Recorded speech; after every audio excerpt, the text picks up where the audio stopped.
I always love coming to Mexico and to Mexico City. The Marvel fans here are some of the most passionate in the world. They are enthusiastic, they're energetic, they're loving, they're honest, and they wear their love of Marvel comics and all the Marvel characters and content on their sleeve. So any opportunity I have, I love to come down here. But this time it's extra special for me because I have never been to La Mole, and plus there's this huge event, the launch of the Marvel comics through Panini Mexico. And I told people I could not miss this. It's something that's so exciting. We have the launch books here, which we're extremely proud of. The quality is incredible, and I wanted to be here personally to see fans' excitement over it, to sign the books, and to talk to them about what they want to see from Marvel in the future going forward. You know, picking any Marvel character or Marvel comic that's my favorite is difficult. I've been a fan for over 40 years, and now as editor-in-chief, I have to treat all the books equally. So they're all like my children, as is often used. But in my heart of hearts, I am always I'm always an X-Men fan. I'm always a Marvel fan, of course, but X-Men's my team.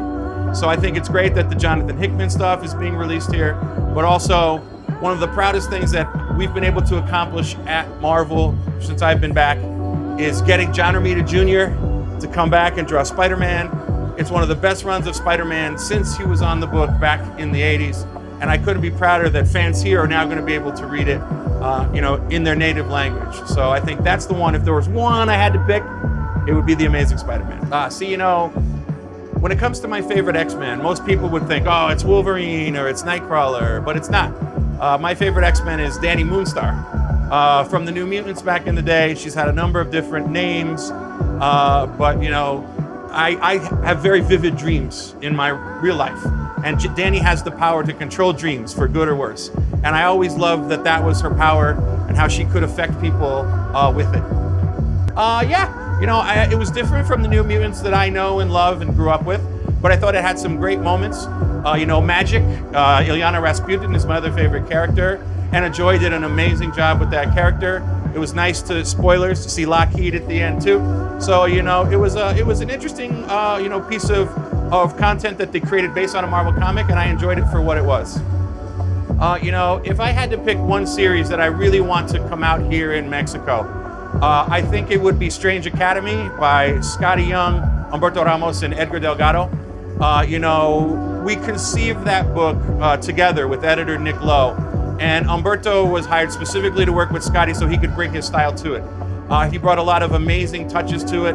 Edgar's one of the best colorists in the industry. And there are places where they stuck parts of their culture, little pieces of Mexico that they know and love in the book.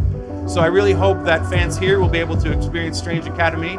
And also, I'm hoping that we can get an exclusive cover for the Mexican release here in the future from Humberto and Edgar. I hope Panini Mexico is listening. I think what separates a lot of the Mexican artists from some of the other artists internationally is their one, unique styles, and two, attention to storytelling. I think that all artists learn from a previous generation, and some of the older artists become mentors.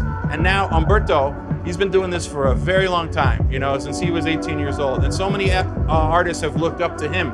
But artists that Humberto mentored or that look at his style didn't just try to copy his style. They took what was good about it and made something interesting on their own, made something original on their own. So they weren't just copying Humberto's style. There are no Humberto clones. Each of the artists took what they saw in Humberto's style and adjusted it to come up with their own unique style. Be it someone like Paco Medina or Enid Balam. The Mexican artists from the younger generation that are growing up are bringing something new to Marvel Comics with their style. And I think that's the thing that sets the art world here apart from maybe some other countries. Oh yeah, no, I've traveled around Mexico for comics and for food. Of course, the food here in Mexico City is some of the best, not just in this country, but in the world. The tacos that I love, the taquerias here are just phenomenal. I've been to Oaxaca, to Puerto Vallarta, to Guadalajara, had some amazing food in Merida, and the more I learn about, Mexican food and the diversity of Mexican food, the more I want to travel. You know, I've never been to Monterrey or Puebla or a different place like that. So, you know, just like comics, there's always something new to explore in the characters or in the stories, and food is the same way. You know, just like our creators tell stories through Marvel characters, the chefs and the home cooks and the restaurants are telling their own stories of their own cultures and their own parts of Mexico. And I want to keep exploring the creativity of food as much as I explore the creativity in comics. Thank you for everything. You have supported Marvel for decades. And to all the old readers, to all the longtime fans, and then to the new readers, the people who were just getting into Marvel Comics for the first time through the games or through the movies or through the animation, please find what you love about Marvel Comics. I know it's a daunting history, there's a lot of continuity, but don't let that scare you. There is something in Marvel for everyone. Whether you're a fan of romance or teen drama, action, sci-fi, westerns, whatever it is, Marvel has something for everyone. And I hope you can find the Marvel Comics and the Marvel characters you love as much as I do.